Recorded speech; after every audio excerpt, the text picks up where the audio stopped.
வாக்குண்டாம் நல்ல மனமுண்டாம் மாமலராள் நோக்குண்டாம் மேனி நுடங்காது பூக்கொண்டு துப்பார் திருமேனி தும்பிக்கையான் பதம் தப்பாமல் சார்வா நமக்கு படைக்கலமாக உன் நாமத்து எழுத்து 5 எண்ணாகிக் கொண்டேன் இடைக்கலமல்லேன் எழுபிறப்பும் ஆட்செய்கின்றேன் துடைக்கினும் போதேன் தொழுது வணங்கி தூணீர் அணிந்து உன் அடைக்கலம் கண்டாய் அணிதில்லை சிற்றம்பலத்து அரணே அணிதில்லை சிற்றம்பலத்து அரணே உன் அடைக்கலம் கண்டாய் சொல்லும் பொருளும் என நடமாடும் துணை சொல்லும் பரிமள பூங்கொடியே நின் புது மலர்த்தாள் அல்லும் பகலும் தொடும் அடியார்க்கே அழியாரசும் செல்லும் தவநெறியும் சிவலோகமும் சித்திக்குமே பூளிய கோந்த பொழிந்த புகழிய கோன் கடல் போற்றி ஆளிமிசை கல்விதப்பில் அணைந்த விரானடி போற்றி வாழி திருநாவலோர் வந்தண்டர் பதம் போற்றி ஓளிமலி வா திருவாத ஊரார் திருத்தாள் போற்றி போற்றி. செங்கோட்டை நகரின் அருள்மிகு தர்ம சம்பர்த்தினி அம்பாள் உடனுரை குலசேகரநாதர் சுவாமி திருக்கோயிலின் இந்த தைப்பூச திருவிழாவானது சீரும் சிறப்புமாக நடைபெற்றுக் கொண்டிருக்கிறது. இத்திருவிழாவின் 5ஆம் திருவிழாவை சீரோடும் சிறப்போடும் நடத்தி கொண்டிருக்கும் சேனை தலைவர் சமுதாய பெருமக்கள் அனைவருக்கும் மற்றும் இந்த விழாவை சிறப்பிட ஏற்பாடு செய்து இந்த சந்நிதியிலே என்னை பேசுவதற்கு அரியதொரு வாய்ப்பை நல்கிய அனைத்து பெருமக்களுக்கும் அவர்கள் திருவடிகளை தொட்டு வணங்கி இன்றைய தலைப்பான சிந்தை தெளிவிக்கும் சிவனடியார் வாழ்க்கை என்ற கருத்திலே சில கருத்துக்களை உங்கள் முன் கலந்து சிந்திக்க வந்துள்ளேன். சிவனோடு ஒக்கும் தெய்வம் வேறில்லை, அவனோடு ஒப்பால் இங்கு யாவரும் இல்லை. அப்படிப்பட்ட அந்த சிவபரம்பொருளை தம் சிந்தையிலே நிறுத்தி வாழ்வாங்கு வாழ்ந்து காட்டிய சிவனடியார்கள் வாழ்க்கையை எண்ணும் தோறும் நம்முடைய சஞ்சலங்கள் நீங்கும், வாழ்க்கைகளே வழி புலனாகும். இந்த மானுட வாழ்வானது புறத்தே பார்க்கும் பொழுது ஒரு சமுதாய வாழ்வாக நாம் உணர்கின்றோம். இந்த புற வாழ்க்கை எவ்வாறு உறவுகள், சொந்தங்கள், பந்தங்கள், ஊர், நாடு என்று புற சமுதாய அமைப்பு இருக்கிறதோ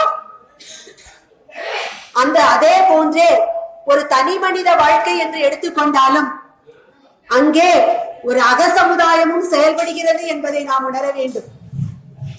இந்த உயிரானது இப்பிறவி எடுத்ததானது இம்மை நலன்களையும் சுகங்களையும் அனுபவிப்பதற்கு மட்டுமல்ல, இம்மையிலே வாழ்வாங்கு வாழ்ந்து மறுமையிலே அந்த இறைவன் அடியை நாம் சேர வேண்டும். அதற்கான மார்க்கம் என்ன? உயிர் வாழ்க்கை.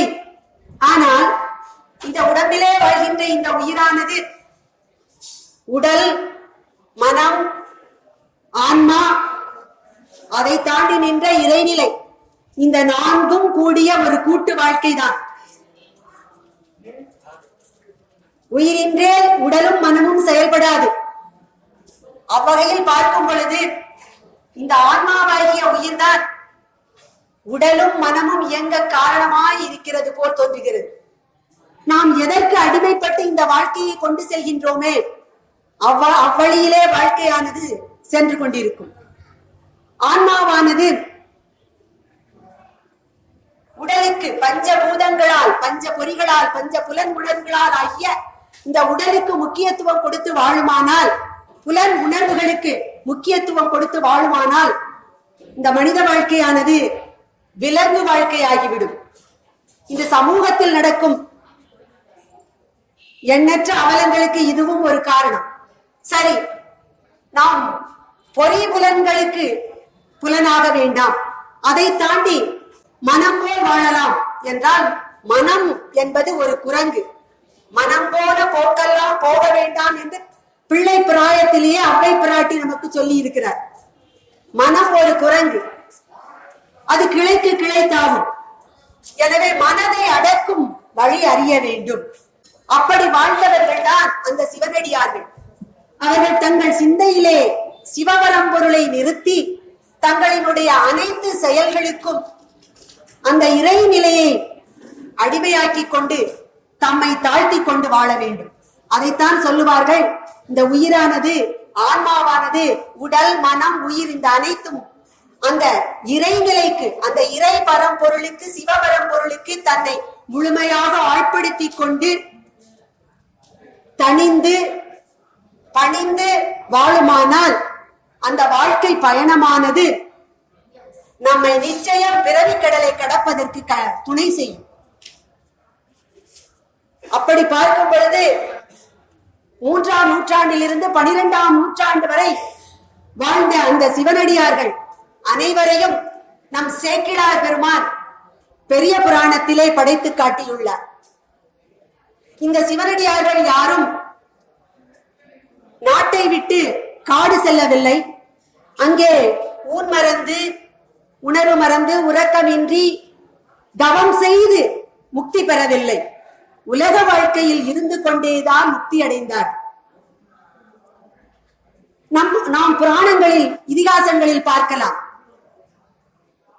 வேள்விகளும் யாகங்களும் செய்து இறைவனை வழிபட்ட தேவர்களுக்கும் சரி, அசுரர்களால் துன்பம் ஏற்பட்டது.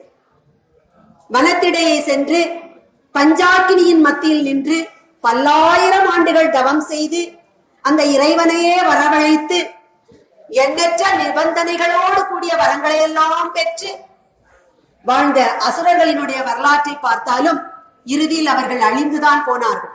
அவர்கள் பெற்ற வரங்கள் எல்லாம் பயனற்று போய்விட்டது.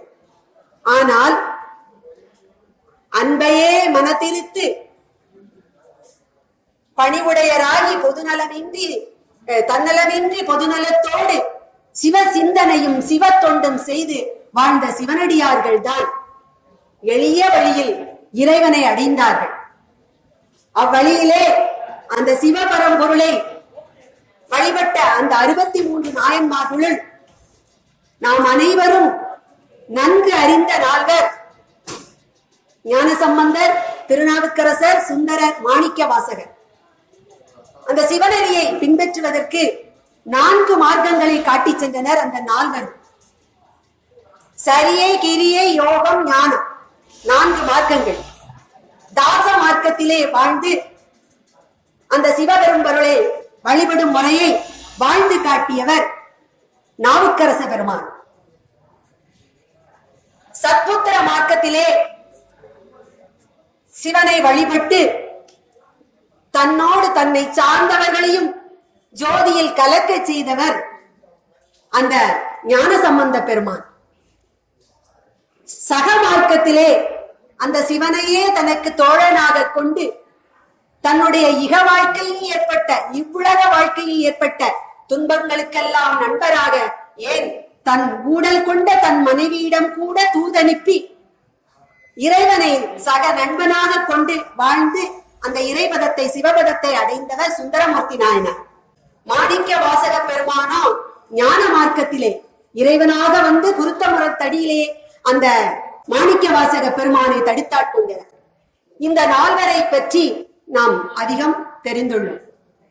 இந்த 63 நாயன்மார்களிலும் அந்த சிவனுக்கு சமமாக ஈஸ்வர பட்டத்தை பெற்றவர் யார் என்றால் சண்டேஸ்வர பெருமான். நம் சிவாலயங்களிலே நாம் வழிபட்டு விட்டு நாம் அந்த சிவபரம்பொருளை வழிபட்டு வழிபடுவதின் வழிபாட்டினுடைய பயனையே நமக்கு நல்கக்கூடிய அதிகாரம் படைத்தவர் சண்டேஸ்வர பெருமான். அவருடைய வாழ்க்கையை பார்த்தால் நம் சிந்தை கொஞ்சம் இனிக்கும், நமக்கு ஒரு நல்வழி புலனாகும். அந்த சண்டேஸ்வர பெருமான் தோன்றிய திருத்தலம் திருசேநல்லூர். திருசேநல்லூர் அந்த திருத்தலமே மிக சிறப்பு வாய்ந்த திருத்தலம். அங்கு கோயில் கொண்டுள்ள இறைவன் சுயம்பு மூர்த்தியாக கோயில் கொண்டுள்ளார். அவர் சத்தியகிரீஸ்வரர். அந்த திருத்தலத்திற்கு திருச்சேநல்லூர் என்ற பெயர் வர காரணம், முருகப்பெருமான் அசுரர்களை அழிப்பதற்காக இத்திருத்தலத்திற்கே வந்து தேவதச்சனால் ஒரு ஆலயத்தை எழுப்பி சுயம்புவாக உள்ள இந்த சத்தியகிரீஸ்வரரை வழிபட்டு சர்வ சங்க படைக்கலத்தையும் பாசுபத அஸ்திரத்தையும் பெற்ற ஸ்தலம் இது. அந்த சிவபெருமானிடமிருந்து பாசுபதாஸ்திரத்தை பெற்றவர் முருகப்பெருமான். அடுத்து அர்ஜுனன் பாரத யுத்தத்திற்காக வனத்திலே சென்று தவம் செய்து இறைவனிடம் பாசுபத அஸ்திரத்தை பெற்றார். அவ்வகையிலே அவருக்கு முன்பாகவே முருகப்பெருமான் இந்த திருச்செங்கல்லூரில் குடிகொண்டுள்ள அந்த சத்தியகிரீஸ்வரரை வணங்கி வழிபட்டு தனக்கு தேவையான அஸ்திரங்களை பெற்றுள்ளார். அது மட்டுமல்ல, இத்திருத்தலத்திலே உள்ள கோயில் கோச்செங்கல் சோழன் என்ற மற்றொரு நாயனாரால் கட்டப்பட்ட சிறப்புடையது. அப்படிப்பட்ட இந்த திருச்செங்கல்லூரிலே வேதியர் குலத்திலே வாழ்ந்த உத்தம தம்பதிகளான யச்சதத்யன் பவித்திரை என்ற பெற்றோருக்கு மகனாக வந்து பிறந்தார் விசார சர்மர் என்பவர். அந்த யச்சதத்தனுக்கும் பவித்திரை என்ற அந்த தம்பதியருக்கும் தோன்றியவர் தான் விசார சர்மர். இவருடைய சிறப்பு என்னவென்றால், 5 வயதிலேயே வேதங்கள் ஆகமங்கள் அனைத்தினுடைய உட்பொருளை தானாக அறிந்தவர், உட்பிறவி ஞானம் உள்ளவர். 7 வயதில் இவருக்கு உபநயனம் செய்வித்து ஆசிரியர்களிடம் அனுப்பிய போது ஆசிரியர்கள் இவருக்கு கற்றுக் கொடுப்பதற்கு முன்பே அனைத்தினுடைய பொருளையும் உணர்ந்தவராகவே விளங்கினார் விசார சர்மர்.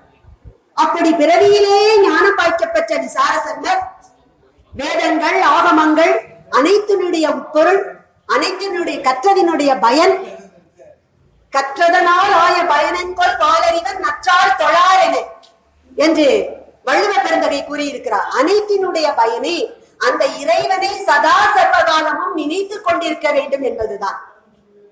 பிறவி கடலை கடப்பதற்கு பஞ்சாட்சர மந்திரம் நமக்கு என்றைக்கும் துணை செய்யும்.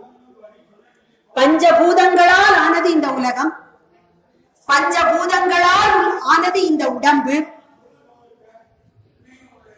அந்த பஞ்சபூதங்களால் ஆன இந்த உலகத்திலே வாழ்ந்து பஞ்சபூதங்களால் ஆன இந்த உடலோடு கூடிய வாழ்க்கையை இந்த ஆன்மா வாழ்ந்து இறுதியில் முக்தி நிலையை அடைவதற்கு துணை நிற்பது பஞ்சாட்சர மந்திரம், நமசிவாய எனும் மந்திரம். இந்த நமசிவாய மந்திரத்தை ஸ்தூல பஞ்சாட்சரம் என்பார்கள். சிவாய நம என்று சொன்னால் அது சூட்சும பஞ்சாட்சரம், சிவய நம என்று சொன்னால் அது அதிசூட்சும பஞ்சாட்சரம். சிவய நம என்று சொல்லும் பொழுது சி என்பது சிவத்தையும், வா என்பது அருளையும், இடையில் உள்ள யகரமானது உயிரையும் குறிக்கும், நகரமானது மறைத்தலையும், மகரமானது மலத்தையும் குறிக்கும். இன்னும் பிரித்து பொருள் கொண்டால் சிவ என்பது இறைவனினுடைய ஞான நடனத்தையும், நம என்பது உயிர்களினுடைய ஊன நடனத்தையும், இந்த ஞான நடனத்திற்கும் ஊன நடனத்திற்கும் இடைப்பட்டிருக்கின்ற இந்த ஆன்ம வாழ்க்கையை யகரத்தையும் குறிக்கும். இவ்வளவு தத்துவார்த்தமான இந்த பஞ்சாட்சர மந்திரத்தை தன் உள்ளத்திலே நினைத்து எந்நேரமும் இறைவனை வழிபட்டுக் கொண்டிருந்தார் அந்த இளம் பிராயத்திலேயே விசார சர்மர். சிவாய நம என சிந்தித்திருப்போருக்கு அபாயம் ஒரு நாளும் இல்லை, உபாயம் இதுவே. இதுவும் அவை மூதாட்டி சொன்ன வழிதான். சிவாய என நம என சிந்தித்திருப்போருக்கு அபாயம் ஒரு நாளும் இல்லை. அப்படிப்பட்ட விசார சர்மர் ஒரு நாள் மண்ணிய மண்ணியாற்றங்கரையிலே, இந்த திருச்சேநல்லூர் மண்ணியாற்றங்கரையிலே உள்ள ஊர்தான். மண்ணியாற்றங்கரையிலே நடந்து சென்று கொண்டிருக்கும் பொழுது ஆணிரை கூட்டங்களை மேய்த்துக் கொண்டிருந்த மேய்ப்பன் ஒருவன் அந்த ஆணிரைகளை மேய்த்துக் கொண்டிருந்தான். அப்போது ஒரு இளங்கன்றானது மேய்ப்பனை நோக்கி முட்டுவதற்காக வந்தது. உடனே மேய்ப்பனானவன் கோல் எடுத்து அந்த கன்றினை அடித்தார். இதை பார்த்தவுடன் விசார சர்வர் மிகவும் வேதனைப்பட்டார். எல்லா உயிர்களிடத்தும் அன்பு காண வேண்டும், அது சிவனடியார்களினுடைய முதல் ஒரு அடிப்படை குணம். அப்படி எல்லா உயிரும் தன்னுயிர் போல் எண்ணி இறங்கியிட வேண்டும். இந்த பசுவை துன்புறுத்தியவுடன் விசார சர்மருக்கு பொறுக்க முடியவில்லை. அது மட்டுமல்ல, பசுவில் எல்லா தேவர்களும் எல்லா புண்ணிய நதிகளும் எல்லா தெய்வங்களும் குடிகொண்டுள்ளன. இறைவனுக்கு தேவையான பஞ்சகவ்யம் பசுவில் இருந்து கிடைக்கின்றது. காளை வாகனமானது அந்த சிவபெருமானின் வாகனமாக இருக்கிறது. இப்படிப்பட்ட புண்ணியம் வாய்ந்த பசுவை இந்த மேய்ப்பன் துன்புறுத்துகிறான் என்று சீற்றம் கொண்டு, இனி இந்த பணியை நீ செய்ய வேண்டாம், இந்த ஆணிரைகளை மேய்ப்பதற்கான பணியை நான் செய்கிறேன் என்று அந்த பணியை தானே மனமுவந்து ஏற்றுக்கொண்டார். உடனே அந்த திருச்சேநல்லூரில் உள்ள அந்தணர்களை எல்லாம் கூடி அவருடைய தந்தையிடம் பேசி விசார சர்மருக்கே அப்பணியை அளித்தனர். அவரும் ஆணிரைகளை மேய்ப்பதையே தன்னுடைய சிவத்தொண்டாக நினைத்து நாள்தோறும் அன்போடும் கனிவோடும் அந்த ஆணிரைகளை அழைத்துக் கொண்டு மண்ணியாற்றங்கரைக்கும் அதை சுற்றியுள்ள வனங்களுக்கும் மேய்க்க செல்வார். அந்த கன்றுகளிடமும் பசுக்களிடமும் மிகவும் கனிவாக நடந்து கொள்வார். அவருடைய அன்பையும் இரக்கத்தையும் கண்ட பசுக்கள் தாங்கள் ஈன்ற கன்றுகளை விட அந்த மறைக்கன்றாக விளங்கிய விசார சர்மர் மீது அதிக அன்பும் பாசமும் கொண்டன. கன்றுகளுக்கு உள்ளம் கனிந்து அன்பு பெருகுமானால் அதன் பசுக்களுக்கு உள்ளம் கனிந்து அன்பு பெருகுமானால் அதன் மடியிலே பால் தானாக சுரக்கும். கனைத்திளம் கற்றெருமை கன்று கிறங்கி நினைத்து முளைவழியே நின்று பால் சோர நனைத்தில்லம் சேராக்கும் நற்செல்வன் தங்கார் என்று ஆண்டாள் நாச்சியார் பாடினார். அதுபோல விசார சர்மர் அழைத்து சென்ற இந்த பசுக்கள் எல்லாம் சற்று தூரம் சென்று புல்வெளியிலே மேய்ந்து விட்டு வரும். அவரை பிரிய மனமில்லாது மீண்டும் அவரிடமே வந்து சேரும். அவரை சுற்றி சுற்றி வரும். அவர் மேல் கொண்ட கனிவால் தன் மடியிலே இருந்து பாலை சுரக்க ஆரம்பித்தனர். இந்த பால் மடியிலிருந்து வருவதை பார்த்தவுடன் எந்நேரமும் சிவபெருமானையும் சிவசிந்தனையும் சிவ வழிபாடையும் நினைத்துக் கொண்டிருக்கின்ற அந்த விசார சர்மருக்கு இறைவனுக்கு திருமஞ்சனம் ஆற்ற வேண்டும் என்ற எண்ணம் எழுந்தது.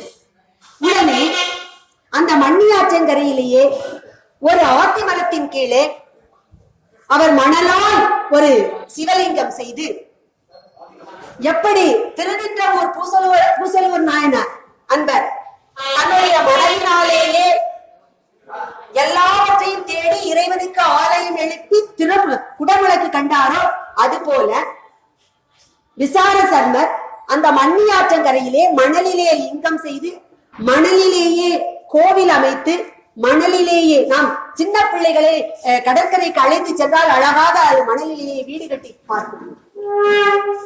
அந்த லிங்கத்தை மணலிலே செய்து அந்த பசுக்கள் சொரியும் பாலை புது குடங்கள் எடுத்து அவற்றை பெற்று அபிஷேகம் செய்து பூஜித்து வந்தார். இது நாள்தோறும் நிகழ்ந்து கொண்டிருக்கிறது. ஆனால் இறைவன் அருளால் வீடுகளில் அந்த அந்தணர்களுக்கு கிடைக்க வேண்டிய பாலினுடைய அளவு குறையவில்லை. அதனால் ஆரம்பத்தில் யாரும் இதனை கண்டுகொள்ளவில்லை.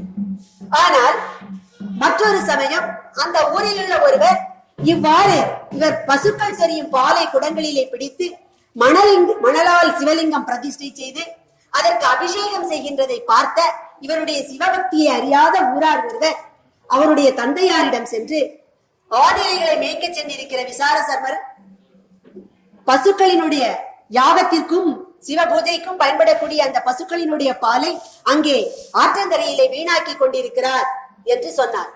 அனைவரும் விசார சர்மரினுடைய தந்தையாகிய எச்சதத்தனை முறையிட்டார்கள். தந்தையானவர், நான் என்னுடைய மகனை இனிமேல் கண்டிக்கிறேன். இனிமேல் இந்த ஒரு தவறு நடந்தால் அது என்னுடையதாகும் என்று கூறிவிட்டு மறுநாள் யாரும் அறியா வண்ணம் விசார சர்மர் நாள்தோறும் செல்வது போர் காலையிலே ஆனிரைகளை மேய்த்து கொண்டு மண்ணியாற்றங்கரையிலே உள்ள அந்த வனப்பகுதிக்கு செல்கிறார். அவர் அறியாமல் அவரை பின்தொடர்ந்து சென்ற அவருடைய தந்தை அங்கே ஒரு புறாமரத்தின் மேலேறி மறைந்திருந்து நடப்பவர்களை கண்டு கொண்டிருக்கிறார். விசார சர்மன் நாள்தோறும் செய்வது போல் மணலால் லிங்கம் பிரதிஷ்டை செய்து பசுக்களிடமிருந்து பாலை பெற்றுக்கொண்டு அபிஷேகம் செய்கிறார். இதை பார்த்தவுடன் தந்தைக்கு சினம் பொங்கியது. ஊரார்கள் சொல்வது சரிதானே என்று அவர் மரத்திலிருந்து விரைந்து இறங்கி வந்து தன்னுடைய மகனை கடுமொழிகளால் வசைபாடுகிறார். ஆனால் சிவபூஜையில் ஈடுபட்டிருந்த அந்த விசார சர்மருக்கு எதுவுமே கேட்கவில்லை, எதுவுமே அவருடைய காதுகளில் விழவில்லை. அவர் முழுக்க எதிலே ஊறி இருக்கிறார் என்றால் சிவபூஜையில் ஊறி இருக்கிறார். புறத்தே நடக்கின்ற நிகழ்ச்சிகள் எதுவுமே அவருக்கு தெரியவில்லை. திருமூலர் பாடுவார், என்னை இறைவன் நன்றாக படைத்தனன், தன்னை நன்றாக தமிழ் செய்யுமாறு நன்றாக தமிழ் செய்யுமாறு என்னை இறைவன் படைத்தான் என்று திருமூலர் கூறுகிறார். அங்கே தமிழ் செய்யுமாறு என்று அவர் கூறியது ஏதோ நூல்களை மொழிபெயர்ப்பதற்கு அல்ல. யோக நிலையில் உயிரானது 6 ஆதாரங்களில் ஒளியாக நிறுத்தி இந்த 6 ஆதாரங்களை தாண்டிய 7வது ஆதாரமாகிய சிரசிலே இருக்கக்கூடிய சகசிராரம் என்ற இடத்திலே அதை நிறுத்தி பார்த்தால் இறைபரம் பொருளை வருவித்து அந்த அனுபவிக்கக்கூடிய இறை அனுபவ நிலை. அபிராமிப்பட்டர் அந்த அத்தகைய ஒரு அனுபூதி நிலையில் யோக நிலையில் இருந்த போதுதான் தன்னுடைய அத்தனை சக்தியையும் சகஸ்ர தளத்திலே கொண்டு வந்து நிறுத்தி அந்த சகஸ்ர தளத்திலே அந்த அபிராமி அம்பிகையை நிலைநிறுத்தி பார்த்து கொண்டிருந்த காரணத்தினால்தான் அவருக்கு அமாவாசை திதியானது பௌர்ணமி திதியாக தெரிந்தது. அதே போன்று யோக நிலையை பற்றி சொல்லுபவர்கள் 6 ஆதாரங்களை தாண்டி 7வது ஆதாரமாக சிரசிலே இருக்கக்கூடிய அந்த சகஸ்ராராம் என்ற தளத்திலே அந்த இறை பரப்பொருளை கொண்டு வந்து அனுபவிக்கக்கூடிய அனுபவம் வாய்க்க பெற்றவர்கள் என்று சொல்லுவார்கள். அப்படி பெற்ற அனுபவத்தை, அந்த அடியார்கள் பெற்ற அனுபவத்தை தமிழில் செய்ய வேண்டும் என்று திருமூலருக்கு இறைவன் சொன்னதாக அவர்.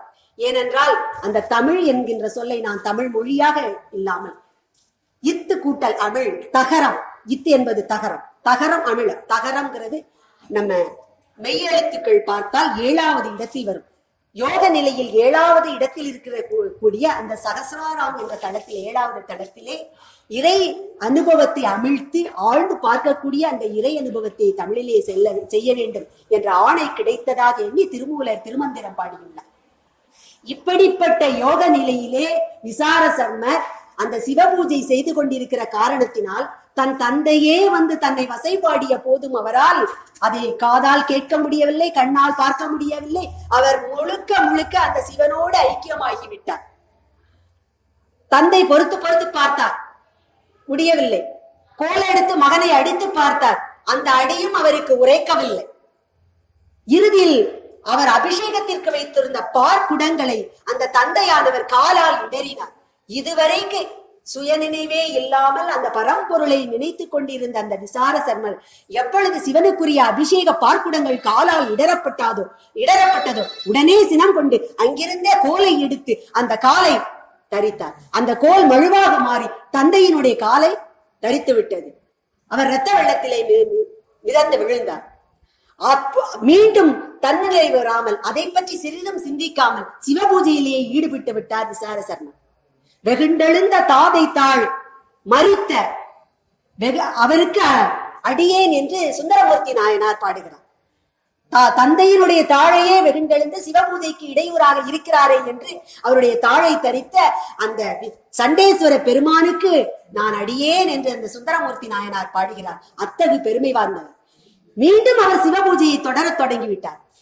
இதற்கு மேலும் எல்லா உயிர்களிடம் அன்பு காட்டக்கூடிய அந்த சிவபெருமான் இறங்கி வராமல் இருப்பாரா? ரிஷப வாகனத்தில் உமையம்மையோடு காட்சி தந்து, ஐயனே என் பொருட்டு உன் தந்தையையே நீ உன் தந்தையின் கால்களையே துண்டித்து விட்டாய், இனிமே நான் உனக்கு தந்தையாவேன் என்று கூறினார். அன்றைக்கு காரைக்கால் அம்மையாரை, புனிதவதியராகிய இருந்த காரைக்கால் அம்மையாரை அம்மையே என்று அழைத்து, ஆதியும் அந்தமும் இல்லாத அந்த அருட்பெருஞ்சோதி, எல்லா உயிர்களுக்கும் ஆதியாக இருக்கக்கூடிய அந்த ஆதி மூர்த்தி, பிறப்பே இல்லாத அந்த பெம்மான் தனக்கு ஒரு தாயை தேடிக்கொண்டார். அதே போன்று இன்றைக்கு விசார சர்மர் சிவபக்தியின் காரணமாக தன் தந்தையே தண்டிக்க துணிந்தார். அவரை தன் மகனாக ஏற்றுக்கொண்டார். அது மட்டுமல்ல, இனிமேல் நான் உண்பன உடுப்பன எனக்கு படைப்பன அனைத்தும் உனக்கே, உனக்கு சண்டேஸ்வர பதம் தந்தோம் என்றாள். ஆசியை வழங்கினார். தன் தலையிலே அணிந்திருந்த கொன்றை மாலையை எடுத்து விசார சர்மராகி அந்த சண்டேஸ்வர பெருமானுக்கு அணிவித்தார். இதுகாரம் எதையும் கண்ணால் காணுற முடியாமல் இரத்த வெள்ளத்தில் துடித்துக் கொண்டிருந்த எச்சதத்தன், அவருடைய தந்தையாகிய எச்சதத்தன், இப்பொழுது தன்னுடைய தவறை உணர்கிறார். சிவனுக்கு பூஜை செய்து கொண்டிருந்ததே நாம் பாவம் என்று நினைத்து, தவறு என்று நினைத்து தவறு செய்து விட்டோம். அந்த சிவபரம்பொருள் நம் புதல்வனுக்கு காட்சி கொடுத்த காட்சியை நம் கண்ணால் காணும் பாக்கியம் நமக்கு கிடைக்கவில்லை. நாம் அத்தகு பாவம் செய்து விட்டோம். இனியாவது நாம் சிவத்தொண்டு செய்து சிவனடியை சேர வேண்டும் என்று அவர் தன்னுடைய எஞ்சியுள்ள காலத்தில் சிவனையே நினைத்து அவரும் சிவனடியை சேர்ந்தார். தன் மகனினுடைய கழுத்திலே கொன்றை மாலை இருப்பதை கண்டு அந்த சிவபரம்பொருள் இவரை ஆட்கொண்ட கதையை அவர் அறிந்தார். இத்தகு சிறப்பு வாய்ந்த சண்டேஸ்வர பெருமான் இறைவனுக்கு படைக்கக்கூடிய எல்லாவற்றையும் அவருக்கே கொடுப்பன என்று சொல்லுவார்கள். அவர் எந்நேரமும் ஆழ்ந்த தியானத்தில் இருக்கக்கூடியவர்கள். நாம் வழிபடக்கூடிய அந்த இறைவனுடைய பக்தியினுடைய வழிபாட்டினுடைய பயனை நமக்கு அருளச் செய்பவரும் அந்த சண்டேஸ்வர பெருமான். எல்லா சிவாலயங்களிலும் கோமுகிக்கு அருகே அவருக்கு என்றைக்கும் இடம் உண்டு. அந்த அபிஷேக நீர் வரக்கூடிய அந்த கோமுகியின் துவாரத்தின் வழியாக எப்பொழுதும் இறைவனை தரிசித்துக் கொண்டே தியானம் பண்ணி கொண்டே இருக்கக்கூடியவர் அந்த சண்டேஸ்வர பெருமான்.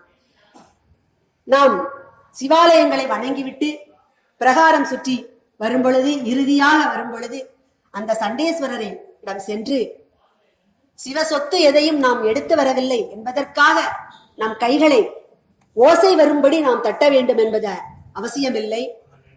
அவர் எப்பொழுதுமே சிவ தியானத்தில் இருக்கக்கூடியவர். சிவ தியானத்தை கலைத்த தன்னுடைய தந்தையை தண்டித்தவர்.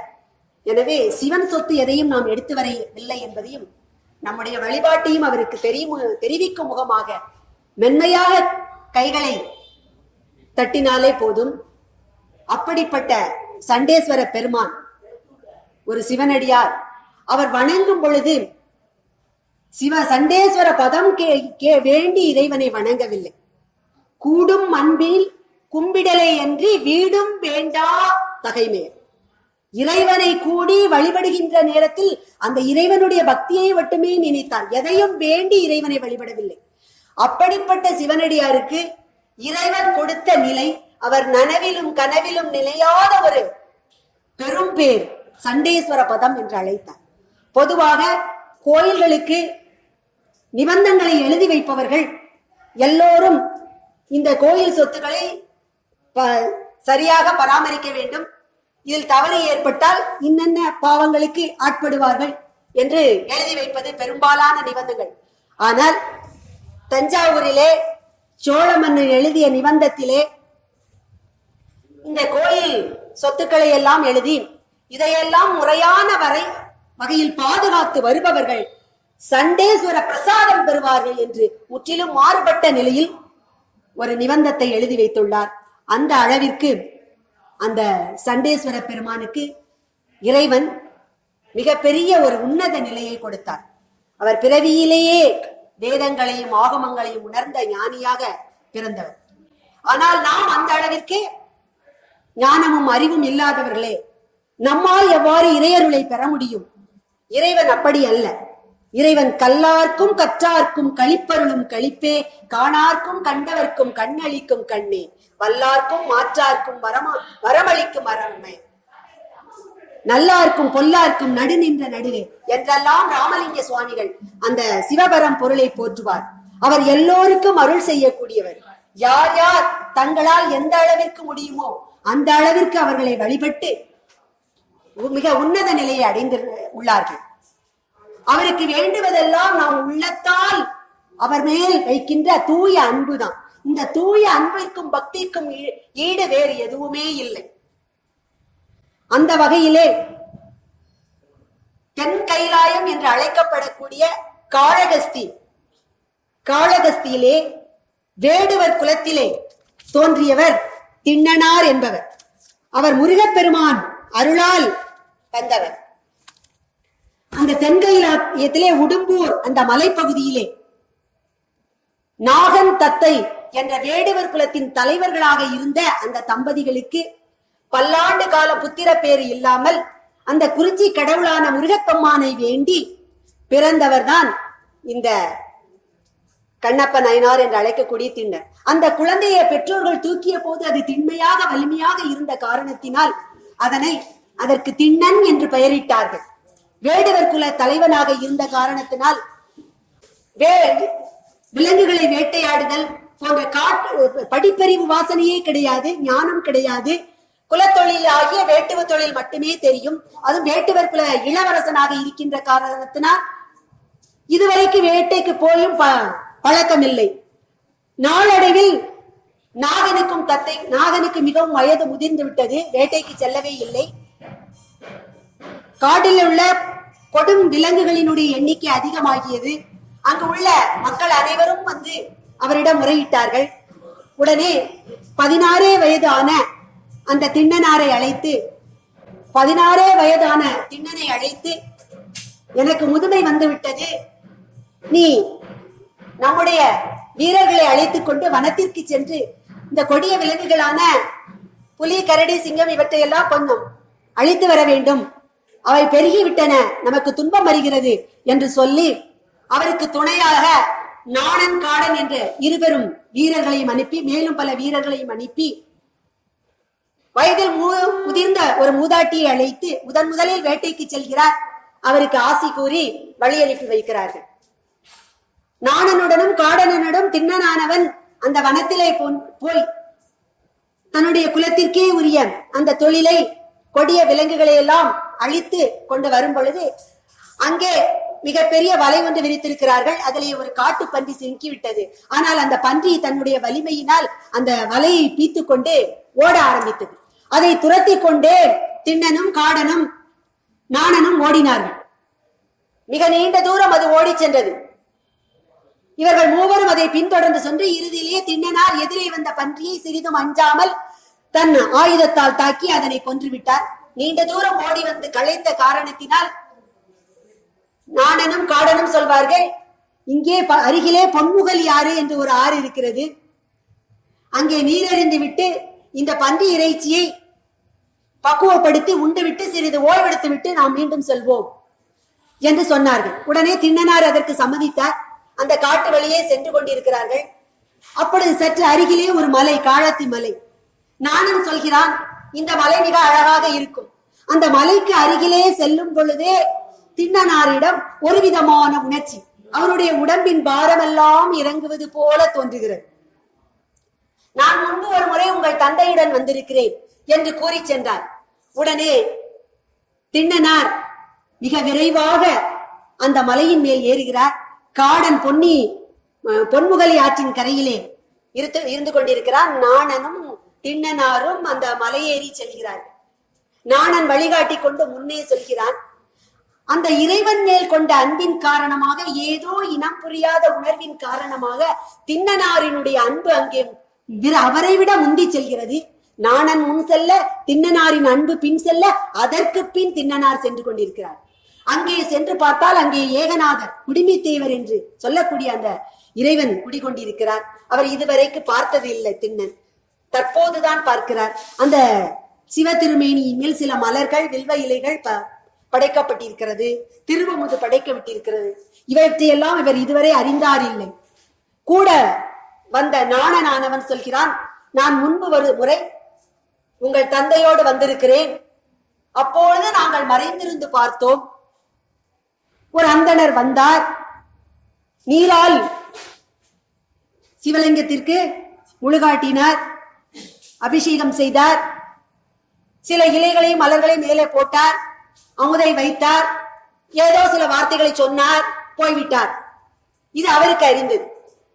நாள்தோறும் அந்த குடிமித்தேவராகி அந்த ஏகநாதனை சிவகோசரியார் என்ற வேதியர் நாள்தோறும் வந்து ஆகம முறைப்படி அந்த திரு கோவிலிலே வழிபட்டு செல்கிறார். இதைத்தான் அந்த நாடனானவன் பார்த்து திண்ணனாரிடம் சொல்கிறார்.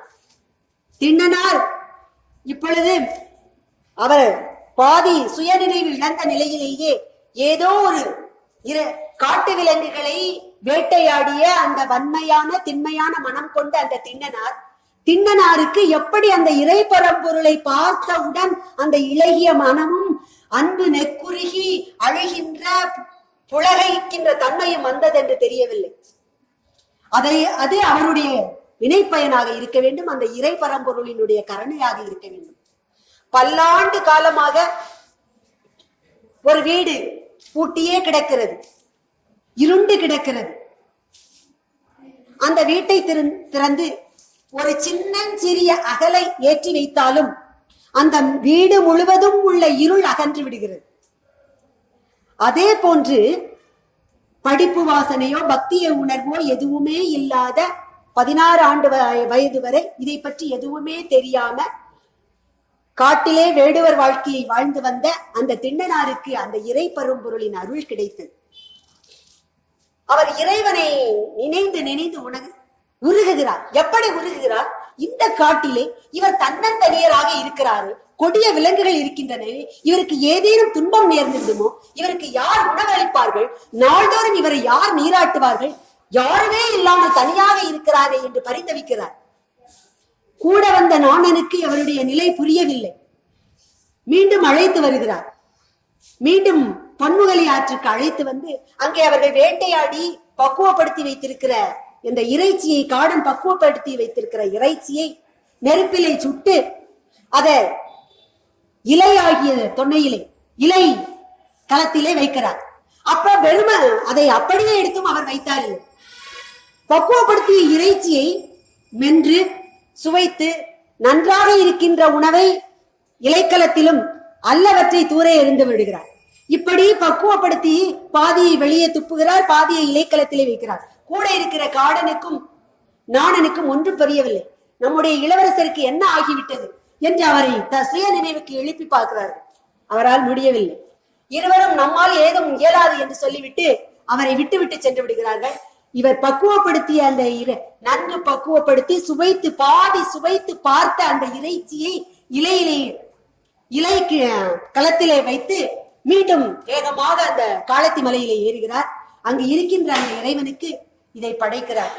அன்று இரவு முழுவதும் விலங்குகள் வராமல் அந்த இறைவனை காவல் காத்துக் கொண்டிருக்கிறார்.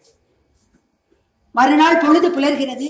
ஆக இன்றைக்கு இறைவனுக்கு பசிக்குமே, இன்றைக்கு இறைவனை நீராட்ட வேண்டுமே என சற்று தூரம் போவார் உணவு கொண்டு வருவதற்கு. ஆகா, இறைவன் தனியாக இருக்கிறார் என்று மீண்டும் பதறி வருவார். இப்படி போவதும் வருவதுமாக இருந்தவர் இறுதியிலே இறைவனுக்கு எவ்வாறாவது உணவு கொண்டு வர வேண்டும் என்ற காளத்தி மலையை விட்டு இறங்கி செல்கிறார்.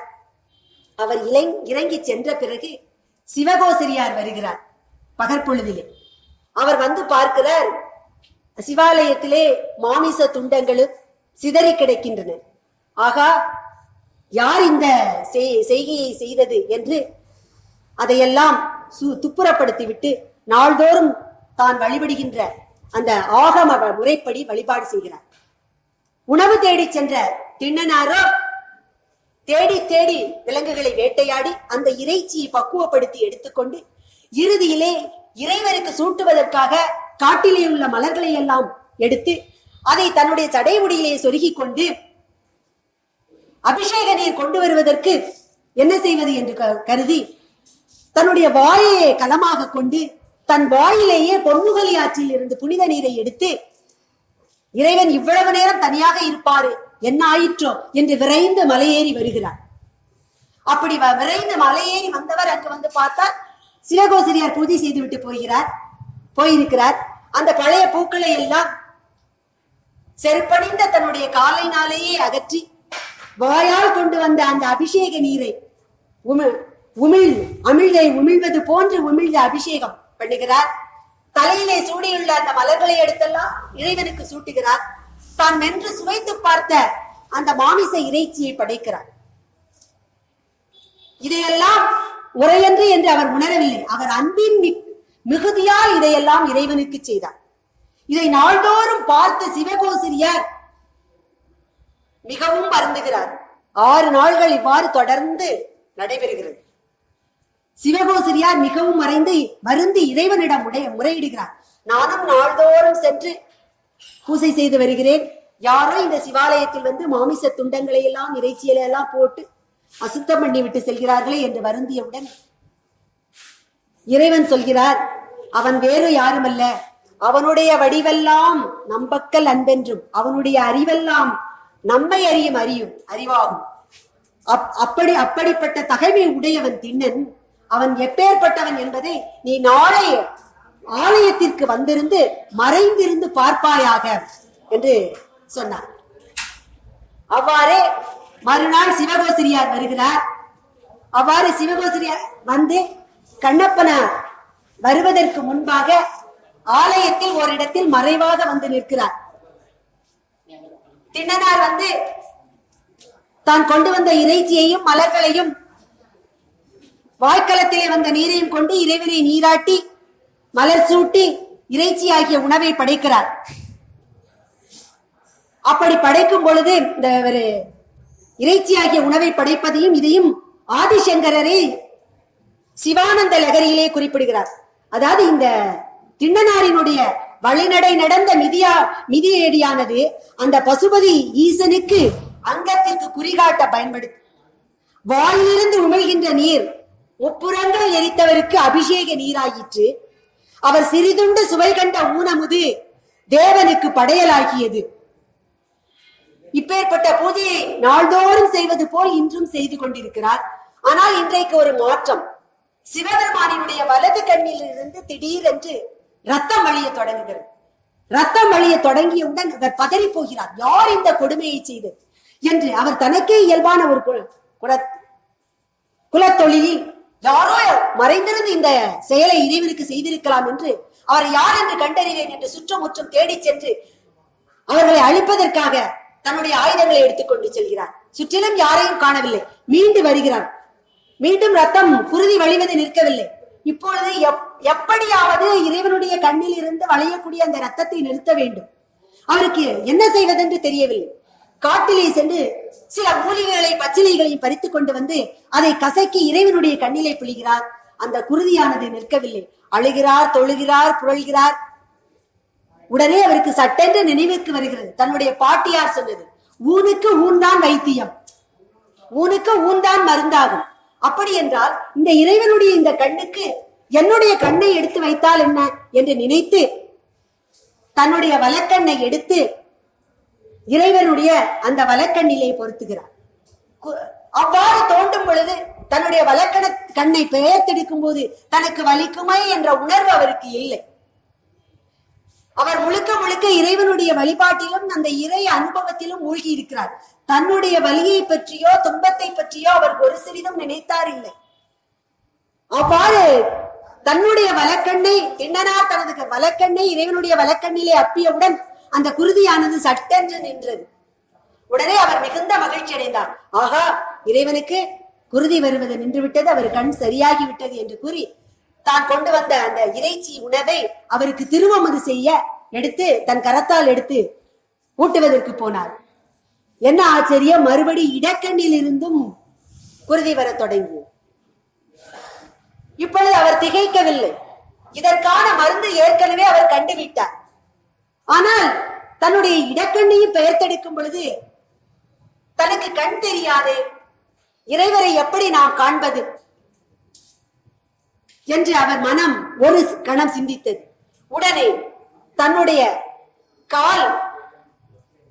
காலை எடுத்து இரு புருவங்களுக்கு மத்தியில், இறைவனுடைய இரு புருவங்களுக்கு மத்தியில் அடையாளமாக இருத்திக் கொண்டு அம்பை எடுத்து தன்னுடைய இடக்கண்ணையும் சற்றும் சிந்தியாமல் பெயர்க்க தொடங்கினார்.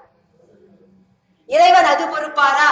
பால் நினைந்தோட்டும் தாயினும் சால பறிந்து பாவியேனுடைய ஊனினை உருக்கி உள்ளொளி பெருக்கி ஒப்பிலா ஆனந்தமாகிய தேனினை சொரிந்து புறம் புறம் திரிந்த செல்வமே சிவபெருமானே, அந்த அப்படிப்பட்ட இரக்க குணமுள்ள அந்த இறைவன் நடுக்கமுற்று விட்டார். ஆஹா, கண்ணப்பன் செய்யக்கூடிய இந்த செயலை வேறு யார் செய்ய முடியும்? நில் கண்ணப்ப, நில் கண்ணப்ப, நில் கண் அப்ப அப்படின்னு தடுத்தாட்கொண்டார். ராமதூதராக சென்ற அனுமான் சீதையை கண்டு வந்த செய்தியை ராமனிடம் சொல்லும் பொழுது சீதையை கண்டேன் என்று சொல்லவில்லை, கண்டேன் சீதையை என்றுதான் சொன்னார்.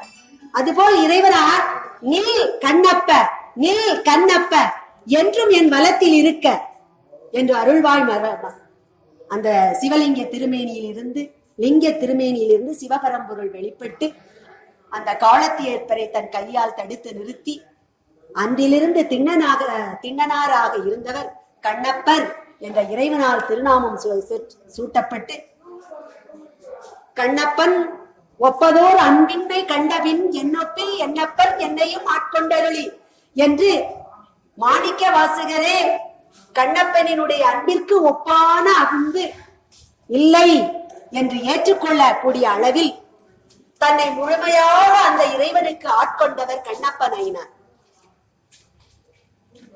அது மட்டுமல்ல, நில் கண்ணப்ப என்றதோடு நிறுத்தாமல் இறைவன் என்றும் என் வலத்தில் இருக்க என்று கூறினார். தன்னுடைய சிவபரம்பொருள் தன்னுடைய இடபாகத்தை உமையம்மையிற்கு இருந்தார். அதனாலே அந்த கண்ணப்பனை என்றைக்கும் தன் அருகில் இருக்க வேண்டும் என்று தன்னுடைய வலபாகத்தில் இருக்க வேண்டும் என்று கூறினார். இவ்வாறு அந்த விசார சர்மர் எல்லா ஞானமும் பிறவியிலே வாய்க்க பெற்றவர். அப்படிப்பட்ட விசார சர்மரை சண்டிகேஸ்வர பதம் அளித்து இருத்தி கொண்ட அந்த இறைவன் படிப்பு வாசனையும் பக்தி மார்க்கமும் எதுவுமே தெரியாத அன்பொன்றே தன்னுடைய பூஜையாக கொண்டு நெஞ்சகமே கோயில் நினைவே சுகந்தம் அன்பே மஞ்சன நீர் என்றெல்லாம் தாய்மான சுவாமிகள் பாடுவது போல அன்பே சிவன் மேல் கொண்டுள்ள அன்பையே பூஜனையாக கொண்டு வழிபட்ட அந்த கண்ணப்ப நயினாருக்கும் இறைவன் அருட்காட்சி அளித்தார். எனவே இறைவனுடைய அருளை பெறுவதற்கு புற வழிபாடுகளை விட அக வழிபாடு மிக உயர்ந்தது. மனமது செம்மையானால் மந்திரங்கள் தேவையில்லை. மனத்துக்கண் மாசில நாதல் அனைத்தரன் ஆகல நீர பிற. இப்படியெல்லாம் வாழ்ந்து காட்டியவர்கள் சிவனடியார்கள். அவர்கள் வழியிலே நாம் வாழ்வோமானால் நம்முடைய வாழ்க்கையானது நற்பாதையிலே சென்று இறுதியிலே அந்த சிவானுபவத்தை பெறுவதற்கு நமக்கு வழிகோலும் என்பதில் சிறிதும் ஐயமில்லை. பொதுவாக ஆன்மீக வாழ்க்கையானது நம் உள்ளத்திற்குள்ளே உள்ள இறைவனை உறைந்து தேடுவதாக இருக்க வேண்டும். இந்த பிரபஞ்சமே மனம் என்று கொண்டு வாழ்ந்து காட்டியவர்கள் தான் இந்த சிவனடியார்கள். இவர்கள் வாழ்க்கையே நம் வாழ்க்கை பாதையை செம்மையாக்கும். அந்த சிவானந்த போகமானது எங்கும் பேரின்ப வெள்ளமாக பெருகி ததும்பி கிடக்கின்றது. இதற்கு தேவை சித்த நினைவும் செய்யும் செயலும்.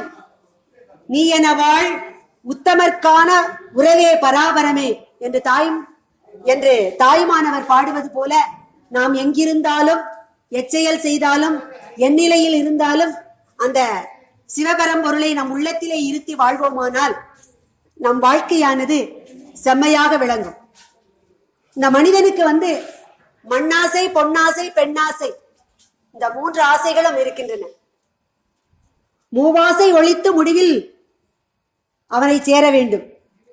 இவற்றுள் மண்ணாசையும் பொன்னாசையும் மனிதர்களுக்கு மட்டுமே ஏற்றது, உகந்தது. அவர்களுக்கு மட்டும்தான் உண்டு மண்ணாசையும் பொன்னாசையும், பிற உயிரினங்களுக்கு கிடையாது. இந்த பெண்ணாசை ஆகிய ஒன்று எல்லா உயிர்களுக்கும் பொதுவான ஒன்று. விலங்குகளாகட்டும், பறவைகளாகட்டும், மனிதர்களாகட்டும், எல்லோருக்குமான ஆசை அந்த பெண்ணாசை. அந்த பெண்ணாசையை ஒழித்து வாழ்வாங்கு வாழ்ந்து இல்லறத்தில் இருந்து கொண்டே பெண்ணாசையை துறந்து வாழ்ந்து காட்டியவர் திருநீலகண்ட பெருமான். அந்த திருநீலகண்ட பெருமான்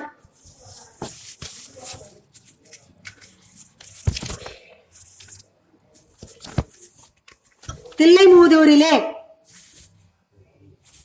குயவர் மரபிலே பிறந்தவர். திருத்தொண்டர் புராணம் பாடும் பொழுது சுந்தரமூர்த்தி நாயனார் தில்லைவாழ் அந்தணர்க்கும் அடியே திருநீலகண்டத்து குயவனார்க்கு அடியே என்று பாடுகிறார். அந்த தில்லை பழைய தில்லையம்பதியிலே குயவர் குடியிலே தோன்றியவர் அந்த திருநீலகண்டர். அவர் திருவோடு செய்து சிவனடியார்களுக்கு கொடுப்பதை தனது தொண்டாக செய்து வந்தார். அப்படி தொண்டாக செய்து வரும் காலத்திலே அருந்ததி அணிய ஒரு கற்புடைய நங்கையை தனக்கு துணைவியாக்கி இல்லறத்தில் வாழ்ந்து வந்தார். தன்னுடைய தொழிலை செய்யும் பொழுது, பணியை செய்யும் பொழுதும் எப்பொழுதும் திருநீலகண்டம் என்ற இறைவனுடைய திருநாமத்தையே அவர் உச்சரித்துக் கொண்டிருந்தார். ஒரு நாமம் ஓருருவம் எல்லாருக்கு 1000 திருநாமம் கொட்ட வேண்டும் என்று பாடினார்கள்.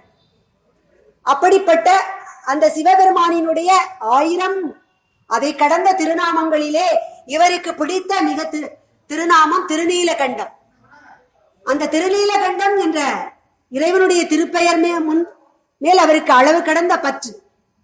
ஏனென்றால் பார்க்கடலை கடையும் பொழுது உருவான அந்த ஆலகால விஷத்திலிருந்து அண்ட சராசரங்களை எல்லாம் காப்பதற்காக இறைவன் தானே விஷத்தை அருந்தினார். அந்த விஷமானது கண்டத்தை விட்டு கீழிறங்காமல் உமையம்மையானவர் அதனை அவ்விடத்திலேயே நிறுத்திவிட்டார். அதனால் அவருக்கு திருநீலகண்டம் என்ற பெயர் உருவானது. இவருக்கு அந்த திருநீலகண்டன் என்ற நாமத்தின் மேல் அப்படி ஒரு பற்று. எப்பொழுதும் அவருடைய வாய் திருநீலகண்டம் என்ற நாமத்தையே ஒலித்துக் கொண்டிருக்கும். இவ்வாறு தன்னுடைய துணைவியாருடன் வாழ்ந்து கொண்டிருக்கும் அவருக்கு வினை பயன் சூழ்கிறது. ஒரு நாள் அவர் தில்லையம்பதியிலே இறைவனை வணங்கிவிட்டு வீதி வழியாக வந்து கொண்டிருக்கிறார். அப்படி வந்து கொண்டிருக்கும் பொழுது அங்கே ஒரு இல்லத்திலே ஒரு பொதுமகளானவர் அங்கே உள்ள கழிவு நீரை வீதியிலே வீசி கொட்டுகிறார். அவளியே வந்து கொண்டிருந்த திருநீலகண்டர் மேல் அந்த கழிவு நீரானது கொட்டிவிட்டது. உடனே சிரம் கொண்ட திருநீலகண்டர் விரைந்து சென்று அந்த நங்கையை பார்த்து கடிந்து கொள்ள வேண்டும் என்று சென்றவர் இவர் சினம் கொண்டார் இல்லை. அந்த பொதுமகளும் இவரை கொண்டு சினம் கொள்ளவில்லை, மாறாக புன்னகைத்தார். அப்படி போனவர் எப்படி சென்றார் என்று தெரியவில்லை. அவருடைய இல்லத்திற்குள் சென்றார். குற்ற புரிந்துவிட்டு வெளியே வந்து சேர்ந்தார். ஆனால் இது எதுவுமே நடவாதமா இது போன்று தன்னுடைய இல்லத்திற்கு வந்தார். அவருடைய துணைவியாருக்கு இந்த செய்தி எப்படியோ தெரிந்து விட்டது. அதனால் அந்த அருந்ததி அணைய கற்புடைய அந்த மங்கையானவர் கணவர் பால் ஊடல் கொண்டு, ஆனால் தன்னுடைய மற்ற எல்லா இல்லற கடமைகளையும் தவறாது செய்து வந்தார். இது பலகாலம் தொடர்ந்து வந்தது. திருநீலகண்டர் இதை மிக பெரிதாக நினைக்கவில்லை. ஒரு சமயம் நாட்கள் செல்ல செல்ல தான் செய்த தவறை தன் மனைவியாரிடம் இறந்து வேண்டுவராக வேண்டுவ இறந்து கூறி அவர் மெய்யுற அணையும் போதில் அவருடைய மனைவியார் வந்து சினம் கொண்டு அதை தவிர்ப்பதற்காக தீண்டுவீராயின் எம்மை திருநீலகண்டம் என்று திருநீலகண்டத்தின் மீது ஆணையிட்டு கடிந்து கொள்கிறார். தீண்டுவீராயின் எம்மை திருநீலகண்டம் என்று அவர் வாயிலே இருந்த அந்த வார்த்தைகளை கேட்டவுடன் திருநீலகண்டர் துணுக்குறுகிறார். அவர் ஊனிலே கலந்து உயிரிலே கலந்து அவர் நாவிலே எந்நாளும் ஒலித்துக் கொண்டிருக்கின்ற நாமம் திருநீலகண்டம். அந்த இறைவனையும் அந்த இறை நாமத்தையும் பிரித்தறியாமல் திருநீலகண்டம் திருநீலகண்டம் திருநீலகண்டம் என்று வழிபட்டுக் கொண்டிருக்கிறவர் அந்த திருநீலகண்டத்தின் பெயரால் ஆணையிட்டவுடன் துணுக்குறுகிறார். அது மட்டுமல்ல, அவர் என்னை என்று கூறாமல் அந்த அம்மையார் தீண்டுவீராயின் எம்மை திருநீலகண்டம் என்று பன்மையில் கூறியதனால் அன்று முதல் தன் மனைவி மட்டுமல்ல எந்த பெண்ணின் மீதும் மோகம் கொள்ளக்கூடாது என்று பெண்ணாசையை ஒழித்து, ஆனால் அவர்கள் உலகோருக்கு இந்த ஊழல் வாழ்க்கை தெரியாமல் தங்களுடைய கடமைகளை தத்தம் கடமைகளை செவ்வனே செய்து வாழ்ந்து கொண்டிருக்கிறார்கள். திருநீலகண்டரும் தன்னுடைய குலத்தொழிலை செவ்வனே செய்து தான் செய்து வரும் சிவத்தொண்டு ஆகிய சிவனடியார்களுக்கு திருவோடு அளிக்கும் பணியையும் செய்து கொண்டு வருகிறார். அவருடைய துணைவியாரும் முகம் கோணாமல் அனைத்து இல்லற கடமைகளையும் முறையாக செய்து தன்னுடைய கணவனாருக்கு துணை நின்று வருகிறார். உலகோருக்கு இது எதுவுமே தெரியாது. இது ஒரு நாள் 2 நாள் அல்ல, பல ஆண்டுகள். அவர்களுடைய இளமை பருவம் முழுவதும் முடிந்து விடுகிறது, முதுமை வந்தடைகிறது. இருவருக்கும் குழந்தை பேரும் இல்லை. இந்நிலையில் அந்த சிவபெருமான் சிவயோகியர் வடிவம் எடுத்து ஒரு நாள் இந்த திருநீலகண்டரை சந்திக்க வருகிறார்.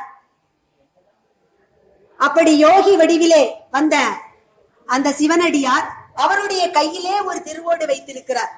திருவோடு செய்யும் அந்த திருநீலகண்டரிடத்தை வந்து, ஐயனே, நீர்தான் திருநீலகண்டரோ? இங்கு உள்ள சிவனடியார்களுக்கெல்லாம் திருவோடு கொடுப்பதை உம்முடைய சிவத்தொண்டாக செய்து வருகிறீர்கள். ஆனால் நான் வைத்திருக்கின்ற இந்த திருவோடு மிகவும் சிறப்பு வாய்ந்தது. இதற்கு ஈடு இணை கிடையாது. இது மிக உயர்ந்தது. இதை சிறிது காலம் நாம் உங்களிடம் அடைக்கலம் ஆக கொடுத்து விட்டு செல்கிறேன். நான் பல்வேறு சிவாலயங்களுக்கெல்லாம் சென்று வழிபட்டு விட்டு மீண்டும் வந்து கேட்கும் பொழுது எனக்கு இந்த திருவோட்டை நீங்கள் மீண்டும் திருப்பி தர வேண்டும் என்று சொல்கிறார். திருநீலகண்டரும் அவரை வணங்கி அப்படியே ஐயனே செய்கிறேன் என்று கூறி அந்த அடியார் சிவயோகியார் தந்த திருவோட்டை எடுத்து அதை மிகவும் பாதுகாப்பான ஒரு இடத்தில் மறைத்து வைக்கிறார். ஆண்டுகள் பல செல்கின்றன. அந்த மறைகளின் நாயகன் இவர்களினுடைய இந்த தியாகத்தை, ஐம்புலன்களையும் வென்று இந்த சிவத்தொண்டை செய்து வருகின்ற திருநீலகண்ட தம்பதிகளினுடைய தியாகத்தை இந்த உலகிற்கு உணர்த்த வேண்டும் என்று விருப்பம் கொள்கிறார்.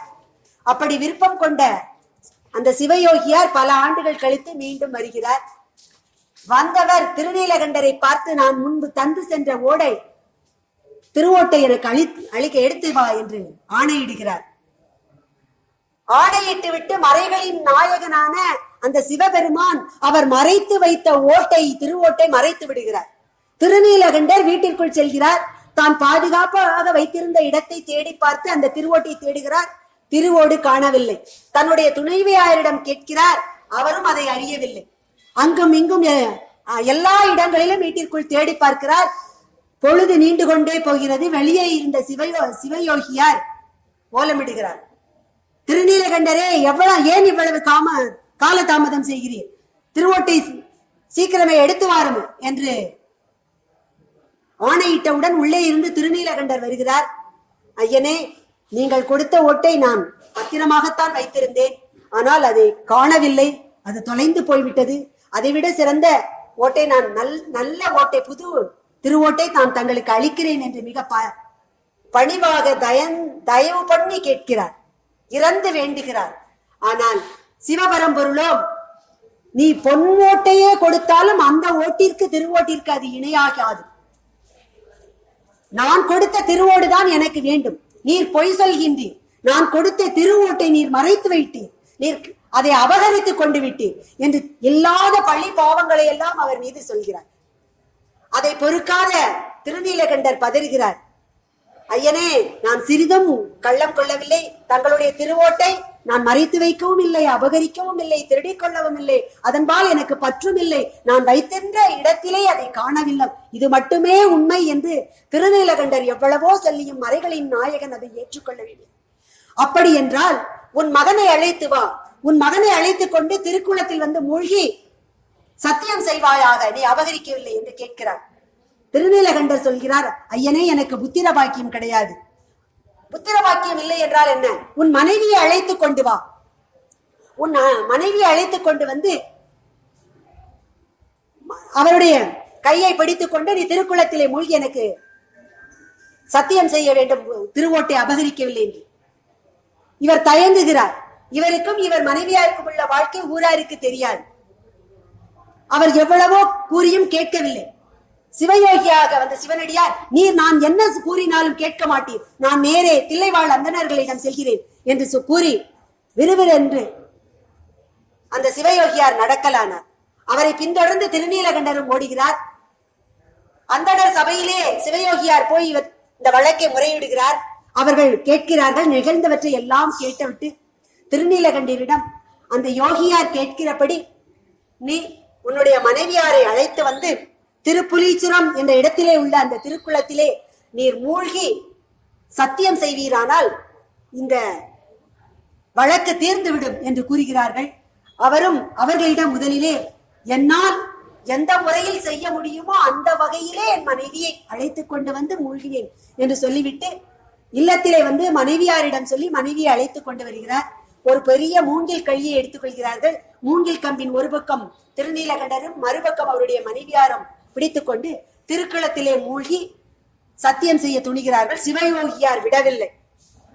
இவ்வாறு நீர் சத்தியம் செய்யக்கூடாது, உன் மனைவியின் கையை பற்றி கொண்டு குளத்தில் மூழ்கும் என்று இறைவன் ஆணையிட வேறு வழியின்றி திருநீலகண்டர் தங்கள் இல்லத்திலே நடந்த தனக்கும் தன்னுடைய துணைவியாருக்கும் நடந்த அந்த ஊடலையும் அதன் காரணமாக தாங்கள் வாழ்ந்த அந்த துறவு வாழ்க்கையும் உலகோருக்கு தெரிவிக்கின்றனர்.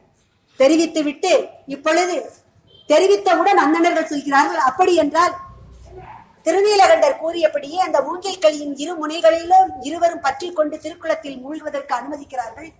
திருக்குளத்திலே மூழ்கி எழுகிறார்கள். என்ன ஆச்சரியம்! திருநீலகண்டரும் அவருடைய துணைவியாரும் முதுமை பருவத்தில் இருந்து இளமைக்கு மீண்டு விட்டார்கள். அவர்கள் இளமை பருவம் மீண்டு வந்து விட்டது. அங்கு வந்த சிவயோகியை காணவில்லை. கூடியிருந்த அந்தணர்கள் எல்லாம் திகைக்கிறார்கள்.